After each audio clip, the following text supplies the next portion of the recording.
네, 우리는 계속해서 고린도전서의 말씀을 우리가 보고 있습니다. 고린도전서는 고린도 교회 안에 있었던 여러 가지 그들이 갖고 있던 문제들, 이런 문제들에서 사도 바울에게 어떻게 쓰면 좋겠습니까? 라고 편지를 썼고, 그 편지에 대해서 사도 바울은 답해주는 형식이 우리 고린도전서의 내용입니다. 우리가 앞에서 보았던 것처럼 우상 제물에 대해서 여러 가지에 대해서 이제 사도 바울은 그들을 권면하지요. 오늘 이제 그 마지막 부분으로 16장 오늘 본문은 이제 우리가 하나님 앞에 드리는 헌금에 대해서 우리 성경은 이야기하고 있습니다. 우리가 하나님 앞에 드리는 헌금을 어떤 마음으로 해야 되고 어떻게 해야 되는지에 대해서 우리 사도 바울은 본문을 통해서 이야기해 주고 있지요. 먼저 지난 시간에 보았던 1절의 말씀 속에서 우리가 보아야 될 내용은 이거였습니다. 여러분, 사도 바울에게 고린도 교인들이 여러 가지 편지를 통해서 물어보고 답을 요구했는데, 사도 바울은 헌금 문제, 즉 돈에 관한 문제는 맨 뒤에 얘기했다라는 겁니다. 우리는 일반적으로 뭘 하든지 간에 우리의 관심은 주로 돈에 가 있습니다. 얼마가 있고 어떻게 할 수 있고, 우리가 어떤 행사를 하거나 뭐 할 때도 우리가 먼저 논의되는 게 돈이에요. 이번 행사하려면 돈이 얼마나 필요한데 돈이 있을까 없을까, 우리는 제일 먼저 논의하는 게 돈입니다. 그런데 사도 바울은 돈 문제를, 헌금 문제는 맨 뒤에 언급합니다. 왜 그렇습니까, 여러분? 돈은 우리에게 필요 없는 게 아닙니다. 우리에게 필요합니다. 그런데 돈은 하나님이 주시는 은혜의 선물입니다. 하나님께서 주시는 은혜의 선물인 거지, 여러분, 이 돈이 제일 중요 요소는 아닌 거예요. 어떻게 믿음 생활을 감당하고 하나님 앞에 어떤 자세로 나아가고, 이게 더 중요한 거지, 돈이 그 앞에 가는 건 아니라는 겁니다. 그렇게 사도 바울은 앞에서 우상제물에 관해서, 그들의 믿음에 관해서, 그들 안에 있는 이 잘못된 신앙생활하는 사람들에 대해서 여러 가지를 다 논의하고, 맨 마지막에 이 헌금에 관한, 교회의 돈에 관한 이야기를 언급하고 있다는 사실입니다. 오늘 이 본문 속에서 특별히 헌금을 뭐라고 말하느냐? 연보라고 하지요. 연보. 연보는 여러분 뭐라고 그랬습니까? 연이 버릴 연자입니다. 도울 보자예요. 돕기 위해서 버리는 겁니다. 하나님 앞에 우리가 뭔가 구제하기 위해서 뭔가 올려드리는 거는 여러분 버리는 거예요. 돌려받을 생각하는 게 아닌 겁니다. 하나님이 알아서 하시겠지, 하나님께서 쓰셔서 하나님의 뜻을 이루시겠지라는 마음으로 그저 버리는 거예요. 여러분, 버릴 때 미련 두면 안 되는 겁니다. 그렇죠? 이건 내가 이게 어떻게 한 건데, 내가 이거 어떻게 썼는데, 미련 두면 평생 못 버리는 겁니다. 버리는 건 뒤돌아보지 않는 거예요. 더 이상 관심 갖지 않는 겁니다. 하나님 앞에 드렸으면 하나님께서 쓰시도록 더 이상 내 것이라 소유권을 주장하지 않는 겁니다. 그게 진정한 연보인 거예요.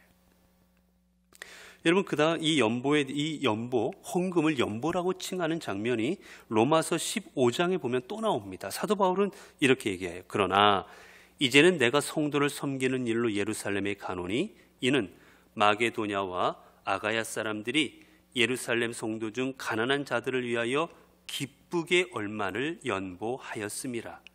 저희가 기뻐서 하였거니와 라고 말합니다.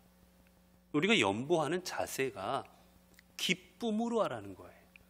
어쩔 수 없어서, 내가 별로 하고 싶은 마음이 없는데, 내가 자원해서 하는 마음이 아니라 어쩔 수 없는 마음으로 하는 거 하나님께서 받지 않으신다라는 겁니다.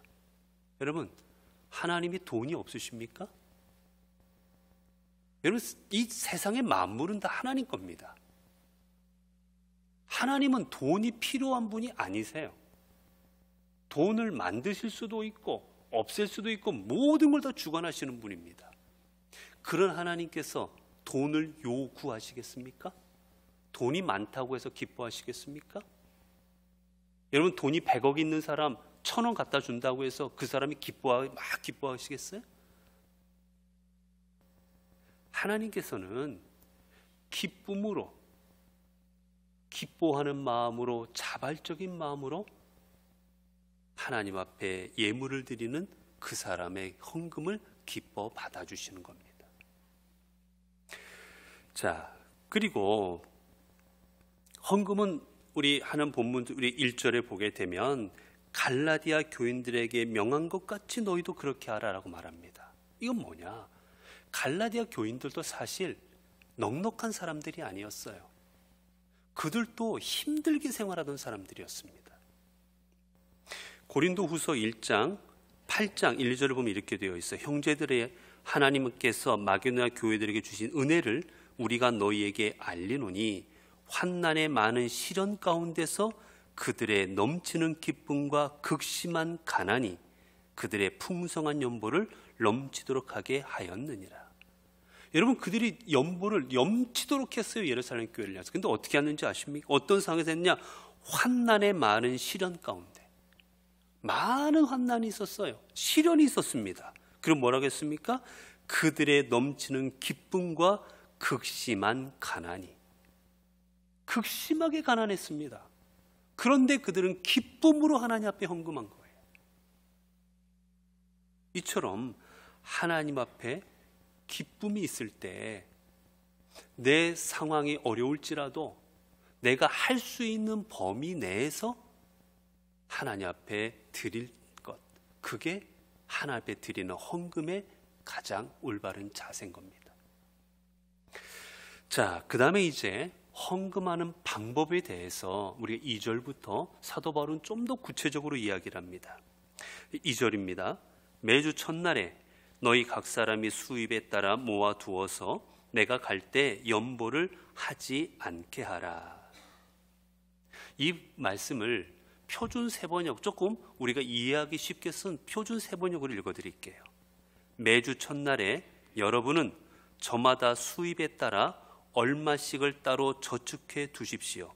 그래서 내가 갈 때에 그제야 헌금하는 일이 없어야 할 것입니다. 라고 했습니다. 자, 이제 여기서 우리는 하나님 앞에 예물을 어떻게 드리는, 헌금을 어떻게 해야 되는지 우리는 이 말씀 속에서 몇 가지로 볼 수 있어요. 첫 번째, 어떻게 했습니까? 매주 첫날에. 여러분, 매주 첫날이 어떤 날일까요? 여러분, 달력을 한번 보십시오. 달력 보면 매주 첫날이 무슨 요일이지요? 예?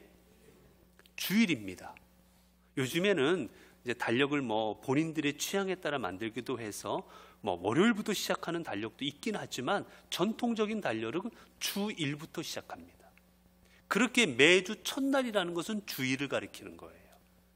즉, 이 연보를 이 초대교회는 어떻게 했느냐? 매주 첫날 주일날 했던 겁니다. 즉, 정해진 날에 했던 거예요. 뭐 아무 때고, 야, 오늘 우리 모였으니까 헌금하자. 우리 오늘 친교하다가, 아니 우리 모여서 다른 일 하다가 오늘 헌금합시다 해서 했던 게 아니라 주일날마다 헌금을 한 겁니다. 정해진 날에. 이 전통에 따라서 우리도 특별한 일이지 않을 때에는 주일날 헌금하지요. 그래서 원래 초대교회는 이렇게 주일에 헌금하는 것이 전통입니다. 하나님의 날에. 자, 그래서 여러분 아무 때고 오늘 기분 좋으니까 이렇게 헌금하는 게 아니에요. 기본적인 것은 주일날 하나님 앞에 드리는 겁니다. 자, 그 다음에 뭐라고 얘기하고 있습니까? 보니까 너희 각 사람이라고 되어 있습니다. 너희 각 사람이. 이 말은 여러분 헤카스토스라는 말인데 원어로 따지면 이 말은 무슨 뜻이냐면 누구나라는 뜻이에요. 누구나. 즉 예외 없이입니다. 자, 하나님 앞에 헌금할 때는 누가 하느냐? 모든 사람이 하라는 겁니다. 예외가 없다라는 거예요. 나는 오늘 얼마 만에 나왔으니 나는 오늘 상황이 어떤 이런 게 아니라는 겁니다. 하나님 앞에 왔으면 모든 사람은 하나님 앞에 헌금하라는 거예요. 자, 그 다음에 그래서 애든 어른이든 오늘 내가 나이가 많든 적든 수입이 많은 사람 상관없습니다. 모든 사람한테 헌금해야 되는데 그 다음에 이제 어떻게 나옵니다. 어떻게 헌금해야 되느냐? 수입에 따라 뭐가 수입에 따라. 우리가 헌금할 때 일률적으로 정해진 게 아닙니다. 예를 들어서 우리가 헌금할 때 감사 헌금 얼마 이렇게 해서 다 정해져서 하는 게 아니라 내가 하나님 앞에 드릴 수 있는 내 수입에 따라 드리는 거예요.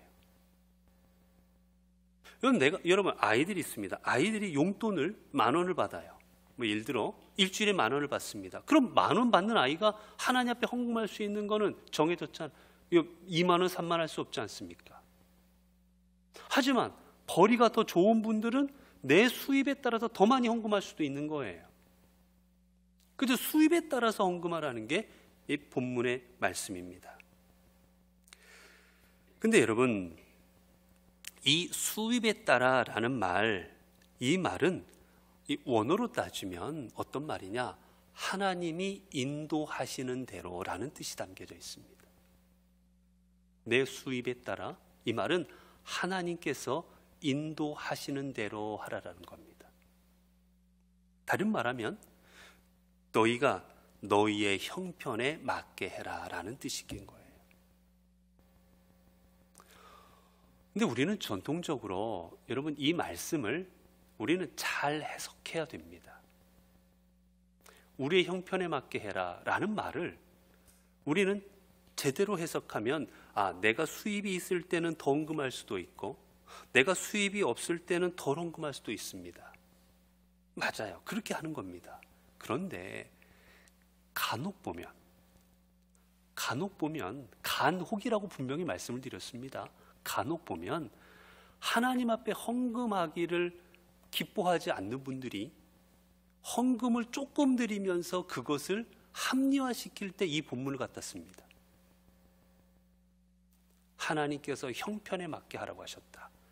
즉 내 형편은 이거밖에 안 된다. 근데 사실은 그 형편이 내 삶의 형편이 아니라 내 마음의 형편인 거지. 내가 많이 드리고 싶지 않은 겁니다. 내가 많이 헌금하고 싶지 않은 거예요.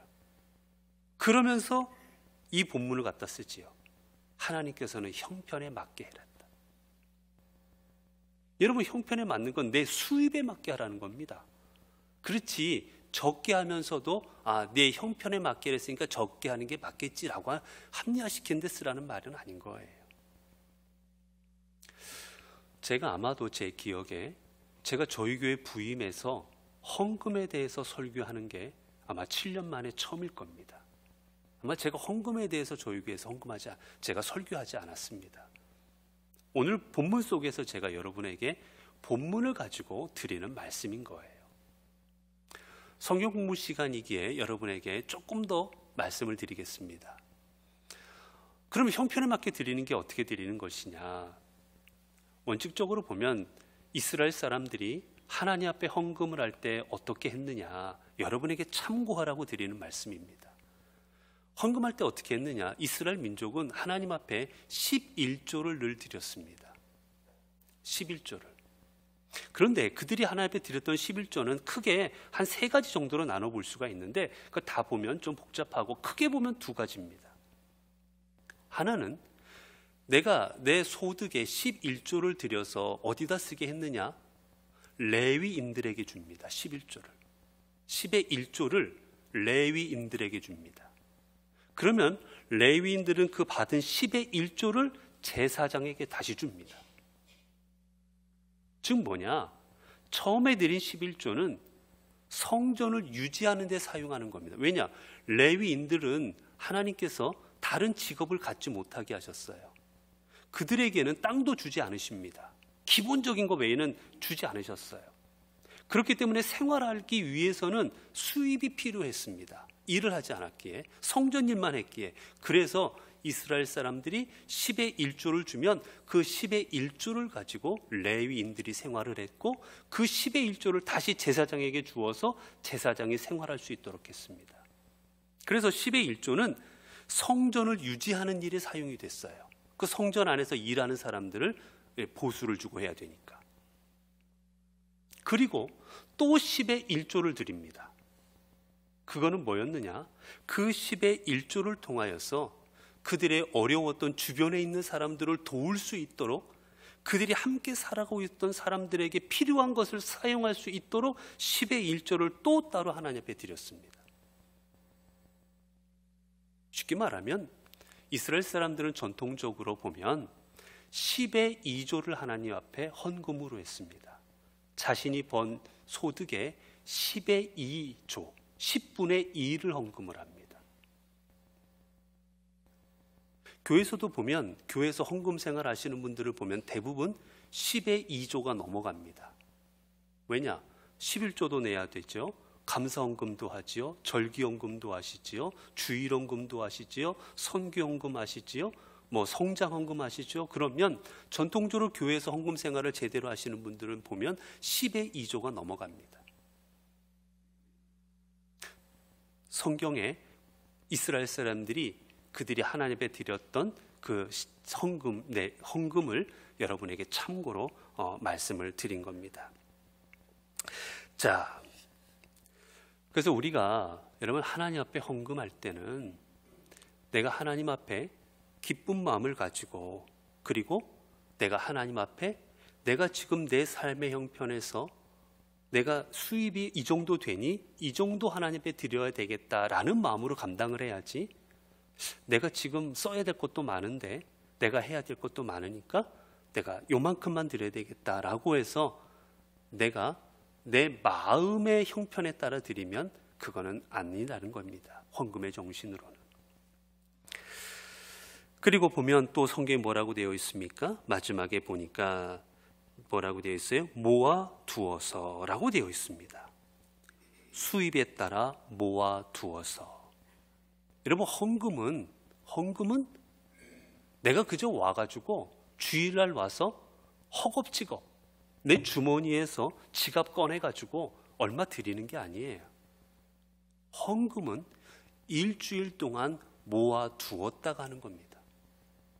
내가 이 헌금은 하나님 앞에 드린다라는 마음으로, 이 예물은 하나님 앞에 드린다라는 마음으로 일주일 동안 잘 내가 준비하는 거예요. 그렇게 하나님 앞에 드려야 되지, 주일날 와가지고 허겁지겁 만들어가지고 한다라는 거는, 그거는 옳은 게 아니라는 겁니다. 그래서 우리가 하나님 앞에 헌금할 때는 여러분, 우리가 자원하는 마음으로 내가 따로 모아두어서 그런 마음으로 주 앞에 드려야 되죠. 인색한 마음으로 드리면 안 됩니다. 죄송하지만 제가 저희 어머님 얘기를 하나만 드리겠습니다. 저희 어머님이 살아 계실 때 이제 늘 헌금을 이렇게 하실 때 보면 가끔은 주중에 저한테 아들 저기 있으면 제가 이제 어머님 용돈을 생활비를 드리면 조금 일찍 달라고 하실 때가 가끔 있으셨어요.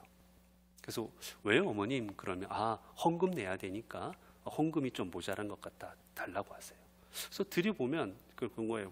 언제나 주일헌금을 꼭 10,000원짜리를 준비하셔서 하십니다. 그래서 제가 언뜻 한번 말씀드렸어요. 어머님 없으시면 5,000원짜리도 있고 한번 드리시지요. 꼭 10,000원짜리 하십니까? 그랬더니만 어머님이 그 얘기를 하세요. 아들, 내가 내 손주들 용돈 줄 때도 10,000원 이하는 안 준다. 어디 할머니가 아이들한테 1,000원짜리 주는 거 봤냐고. 다 10,000원 이상 준다고. 그런데 내가 하나님 앞에 바치면서 내 손주한테 주는 것보다 못한 거를 드릴 수 있겠냐고. 그게 맞다? 라고 물어보시는 거예요. 그건 아닌 것 같다. 여러분, 우리가 하나님께 헌금하는 자세가 그렇다는 겁니다. 내가 내 손주한테는 1,000원짜리 안 주면서 하나님 앞에는 1,000원짜리를 갖다 드린다? 내 삶의 형편이 1,000원밖에 안 되면 충분히 그러실 수 있습니다. 그것도 맞습니다. 그런데 내 삶의 형편이 1,000원이 아닌데 나는 분명히 10,000원짜리를 쓰고 다니는데 하나님 앞에는 1,000원짜리를 갖다 바친다? 그거는 아닌 거지요. 그래서 저는 어머니 그렇게 하시는 헌금 생활을 보면서 저 마음으로 그렇게 준비를 늘 하셔서 봉투에 늘 담아두세요. 그리고 그렇게 헌금하시고 교회 못 오시면 아들, 이거는 아들이 갖다가 내라 라고 저한테 주셨어요. 그래서 헌금 생활이 어떻게 하는 걸 저에게 가르쳐 주시면서 했던 기억이 납니다. 여러분, 제가 이 말씀을 드리는 건 다른 게 아닙니다. 하나님 앞에 바치는 헌금은 하나님께서 받으시는 것이기에 그 하나님 앞에 부끄럽지 않아야 합니다. 헌금의 많고 적음이 중요한 게 아니라 내 마음이 부끄럽지 않아요. 저는 어머님한테 그걸 배웠습니다. 어머님 마음이 안 부끄럽게 헌금하시려고 하는구나. 1,000원, 2,000원, 5,000원이 중요한 게 아니라 내 손주에게 주는 것만큼도 못하게 헌금할 수 있겠냐고 하시면서 마음에 부끄럽지 않게 하나님 앞에 할 수 있는 만큼 열심으로 하시는 모습을 제가 보면서 감동을 받은 적이 있습니다. 여러분, 우리가 하나님 앞에 헌금하는 자세가 그렇습니다. 우리가 하나님 앞에 1,000원 할 수도 있고, 그리고 2랩돈을 드렸던 그 과부처럼, 여러분 2랩돈은 지금으로 따지면 1,000원의 가치도 안 됩니다. 1,000원도 안 되는 돈이에요. 그러나 주님께서 그 유엔에 헌금하는 모습을 이야기하십니다. 돈이 중요하지 않습니다. 단 내 마음으로 정말 내가 하나님 앞에 정성껏 할 수 있는 만큼을 하고 있느냐는 돌아봐야 됩니다. 할 수 있는 만큼 하지 않으면서도 하나님은 형편에 맞게 하랬다는 것을 내 자신을 합리화하는 데 사용해서는 안 될 것입니다. 자, 그 다음에 이제 헌금에 대해서 또 어떻게 이야기하느냐. 본문에 보면 3절을 보겠습니다. 내가 이를 때 너희가 인정한 사람에게 편지를 주어 너희의 은혜를 예루살렘으로 가지고 가게 하리니. 여러분, 이 헌금을 뭐라고 말하고 있습니까? 너희의 은혜를 이라고 말합니다. 너희의 은혜를. 여러분, 헌금은 은혜인 겁니다. 은혜예요. 여러분, 이 말을 재밌습니다. 우리 다른 여러분 그 번역을 보게 되면 새 번역에서는 이걸 어떻게 번역하느냐, 이렇게 됩니다. 그들은 성도들을 구제하는 특권에 동참하게 해달라고 우리에게 고린도후서 8장 1절을 보면, 형제들아 하나님께서 마게도냐 교회들에게 주신 은혜를 우리가 너희에게 알리노니. 이 사도 바울은 계속해서 헌금을 뭐라고 표현하느냐? 은혜라고 표현합니다. 여러분, 은혜는 뭡니까? 하나님께서 우리에게 대가를 바라지 아니하고 주신 게 은혜입니다. 우리도 헌금할 때는 대가를 바라지 않고 하나님이 주신 은혜에 감사한 마음으로, 그 은혜에 응답하고자 하는 마음으로, 은혜에 동참하고자 하는 마음으로 드리는 게 헌금이라는 겁니다. 여러분, 그래서 4절에 이 본문을 재밌게 해석해요. 4절에 보면 4절에 한번 읽어보겠습니다. 만일 나도 가는 것이 합당하면 그들이 나와 함께 가리라. 3절부터 보면 너희의 은혜를 예루살렘으로 가지고 가게 하리니. 이 본문을 우리가 새 번역으로 보면 어떻게 되냐면요, 이렇게 이야기합니다. 그들은 성도들을 구제하는 특권에 동참하게 해달라고 우리에게 간절히 청하였습니다. 여러분, 공동 번역은 특전이라고 해석해요. 즉, 여러분, 헌금하는 걸 뭐라고 하느냐? 특권, 특전이라고 해석합니다. 우리가 하나님 앞에 헌금하는 것은 여러분 특권인 겁니다. 하나님의 은혜를 받았고 하나님의 은혜를 받은 우리가 은혜에 응답하는 특권인 거예요. 아무나 하는 게 아니라는 겁니다. 그 마음으로 고린도 교회가 헌금하도록 했고, 그리고 그러한 마음으로 헌금하는 게 헌금의 바른 자세인 겁니다. 자, 마지막 우리 아까 4절 제가 읽어드렸는데, 만일 나도 가는 것이 합당하면 그들이 나와 함께 가리라. 여러분, 이 본문 속에서 사도 바울은 이 헌금을 거두었는데 이 헌금을 가지고 예루살렘에 가는 일을 자신이 가지 않겠다고 합니다. 너희들이 가라. 그런데 만약 나도 가는 게 합당하면 나도 가겠다라고 말합니다. 여러분, 일반적으로 보면 헌금해서 이 헌금을 내가 거두었습니다. 자, 구제 헌금을 내가 받았어. 이 가지고 예루살렘 교회로 갑니다. 그러면 예루살렘 교회가 나를 어떻게 받아주겠습니까? 환대하지 않겠습니까? 아니, 헌금을 걷어가지고 교회에 도움을 주러 왔는데 얼마나 환대해 주겠어요.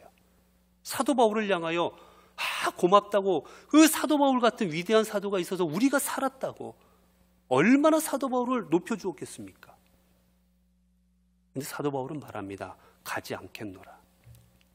그런데 만약에 내가 가는 게 도움이 된다면 가겠다. 하지만 나는 안 가겠다.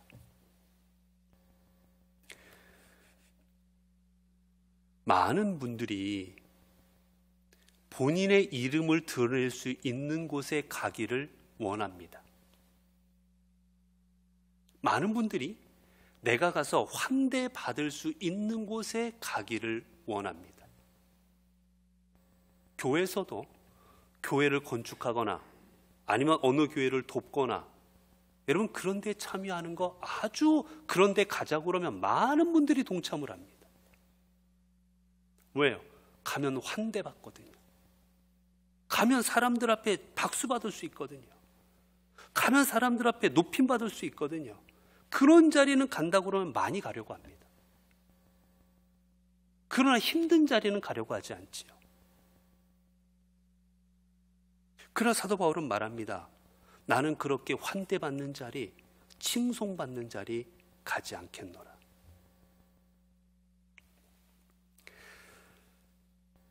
여러분 사도 바울은 왜 안 가려고 했겠습니까? 여러분 사도 바울이 가면 이 모든 일을 한 그 영광이 누가 받습니까? 사도 바울이 받았을 겁니다. 사도 바울이 목회한 교회들에서 이런 헌금이 왔다고, 사도 바울이 그들을 향하여 권면하였기에 이런 일들이 있을 수 있었다고 사도 바울이 사람들 앞에 인정받고 드러내졌을 겁니다. 사도 바울은 자신이 드러내지는 일에 자제합니다. 나는 안 갈 건데 정말 내가 가야만 되는 상황이고 내가 가는 게 이 일에 도움이 될 때만 나가 가야겠다고. 여러분 이게 바로 헌금하는 자세입니다. 우리는 헌금할 때 이 헌금을 통하여 내가 드러내지기를 원하는 마음으로 헌금한다면 죄송하지만 의미가 없습니다. 우리는 헌금할 때 내가 하나님 앞에 철저하게 내 자신이 드러내지지 않아야 되는 거예요. 왜 그렇습니까? 이 일을 통해 하나님의 영광만 나타내야 되기 때문이에요. 우리가 헌금하는 일은 나를 위해서 헌금하는 게 아니라 이 예물을 통해서 하나님의 뜻이 드러나고 하나님의 영광이 드러나기 위해서 헌금하는 거기 때문에 여러분 우리는 뒤로 물러설 줄 알아야 됩니다. 여러분 그래서 우리가 헌금할 때는 언제나 내 자신이, 내 이름이 드러나지는 것 그렇게 좋은 거 아닙니다. 우리는 전통적으로 좀 죄송스럽지만 교회 주보에 우리의 이름을 다 써냅니다. 여러분 교회 써내는데 그게 정말 하나님, 왜 우리가 교회 주보에 우리의 이름을 적겠습니까? 이 주보에 내야만 소득 공제받을 수 있는 것도 아니고 내가 헌금 낸 내역은 이미 교회 전산에 다 들어가 있습니다. 그런데 우리는 왜 우리의 이름이 적혀져야 됩니까? 내가 원하면 내가 헌금 낸 내역 사무실에 가서 다 떼볼 수 있습니다. 사실 여러 가지 이유가 있을 수 있겠지만 여러분 만에 하나라도 내 이름이 올라가서 이걸 사람들이 보여지는 것에 내가 만족하고 있다면 그것은 사실 헌금의 자세가 아닙니다. 교회 편의상 어떤 분이 헌금했는지를 교회에서 아는 용도로 만약에 이름이 나가고 있다면 그거는 그럴 수 있겠지만 헌금을 내신 분들이 내 이름이 올라가 있구나 라는 것을 자기 만족과 위로로 삼고 있다면 그거는 참 자세가 아닌 겁니다. 사도 바울은 이렇게 자신을 드러낸 일에 참여하지를 않고 있습니다. 사랑하는 성도 여러분, 우리가 하나님 앞에 헌금한다라는 것은 꼭 기억하십시오. 헌금한다라는 건 사람에게 하는 게 아니라 하나님에게 하는 것입니다. 그렇기에 내가 예물만 드린다고 하면 예물은 의미가 없습니다. 예물과 함께 우리의 마음이 드려져야 됩니다. 그렇기 때문에 우리는 기쁜 마음으로 예물을 드려야 되고 그리고 예물을 준비해서 드려야 되고 그리고 내 형편에 맞게 하나님 앞에 할 수 있는 범위 내에서 내가 할 수 있는 최선을 다해서 하나님 앞에 헌금하는 것이고, 그렇게 헌금할 때 하나님께서는 기뻐 받아주시고 우리의 헌금을 통해서 하나님의 놀라운 일들을 이루어 가시는 겁니다. 우리 연포교회도 이런 성숙한 교회가 되기를 원합니다. 우리 초대교회처럼 사도 바울의 권면처럼 하나님 앞에 온전한 헌금 생활을 하는 우리 연포교회가 되어지기를 바랍니다. 그래서 우리가 이 헌금을 통해서 나중에 하나님 앞에 나아갔을 때 하나님의 책망받는 삶이 아니라 내가 세상에서 이렇게 헌금하고 이렇게 봉사하고 헌신하다가 이곳에 왔구나, 하나님 앞에 칭찬받을 수 있는 우리 모든 성도들이 되어질 수 있기를 바랍니다. 기도하겠습니다. 은혜로우신 하나님, 오늘 또 하나님의 귀한 말씀을 통하여 우리의 신앙을 되돌아보게 하여 주시니 감사합니다. 하나님, 초대교회들은 본인들도 어려웠지만 어려움을 당하고 있는 이웃교회인 예루살렘 교회를 위하여 헌금하는 일에 열심을 내었습니다. 그리고 그 일이 참으로 아름다운 일이 되어졌습니다. 하나님, 오늘 우리도 주님 앞에 헌금하는 이 모든 헌금이 아름다운 믿음의 행위가 되게 하여 주옵소서. 주님 앞에 내가 얼마를 드리든지 간에 이 드리는 예물은 예물만이 아니라 내 마음으로 드려지는 예물이 되게 하여 주시고, 이 예물은 저희가 정말 준비해서 하나님께서 기뻐 받으시게 드리는 예물이 되어서 이 예물이 하나님의 은혜를 드러내고 이 예물이 하나님의 복음을 선포하고 하나님 나라를 확장하는 일에 온전히 쓰임받아 하나님, 우리들이 하나님 앞에 나아갔을 때 우리의 헌금 생활이 사도 바울을 통하여 마게도냐 교회들이 칭찬받았던 것처럼 우리가 하나님 앞에 칭찬받을 수 있는 그러한 믿음의 삶이 되어지게 하여 주옵소서. 하나님, 또한 우리들이 헌금을 할 때 하나님 앞에 온전히 헌금할 수 있는 그런 삶의 환경이 되어지도록 저희들을 인도해 주옵소서. 우리 주 예수 그리스도의 이름으로 기도드리옵나이다. 아멘.